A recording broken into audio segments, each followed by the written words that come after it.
Эркебек Жумабекович, айтсаңыз, кайсы учурларда сыйлык куралын мамлекет кайра артка тартып алат, кайрып алат? Адам каза болсо дагы, кылмыш иштери болсобу, же бир Эгерде курал алынган адам курал тактоо эрежелерин бузган болсо, мыйзам бузган болсо, или кылмыш кылган болсо, кылмышка шектелип атканда убактылуу алынат. Эгерде күнөөлүү табылса, ал биротоло куралынан ажыратылат.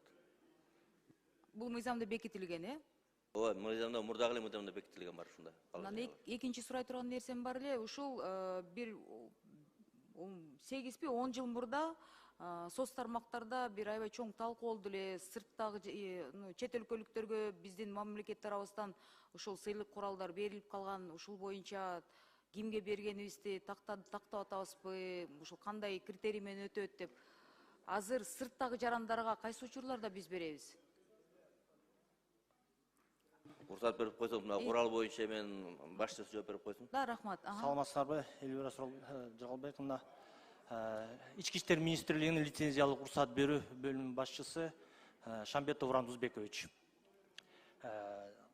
Куралдарды Кыргыз Республикасынан алууга чет өлкөлүк жарандарда укуктуу. Куралды алыш үчүн өзүнүн жарандыгы бар мамлекеттен сатып алууга жана алып кирүүгө уруксат документтерин алып келет. Бул жерден бизден сатып алууга жана чыгарууга уруксат документтерин алат дагы 5 мылтыкты алгандан кийин 5 күндүн ичинде чыгып кетиши керек. Сыйлык курал жөнүндө сөз болуп атат. Сыйлык куралы боюнча мурун берилген сыйлыктардын баардыгы бизде учетто бар. Кимдер алгандардын баардыгын бизде базабызда бардыгы. Ошондо кылмыштуу бир иши бар адамдарга биз бербейбиз, туурабы? Критерийлер кандай ошол баары такталган? Бизде дагы жана башка мамлекеттерден келип атканда бул мурун соттолгону погашенияси боло элек. Ошондой эле сайлуу 2, сайлуу 3, сайлуудан 2 жана газотравматиялык 2 куралдан ашпашы керек. Жана медициналык корутундулары болушу керек. Ошонун негизинде гана биз бере алабыз.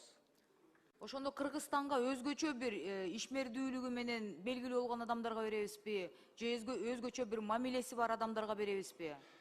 Жок, биякта Кыргыз Республикабыздын мамлекетибиздин өнүгүшүнө жана коопсуздугуна, чыңдалышына өзгөчө салам кошкондугу үчүн чет өлкөлүк жана мамлекеттик өзүчүн ишмерлер деп жазылган мыйзамда. Чоң рахмат. Рахмат, Эркек мырза.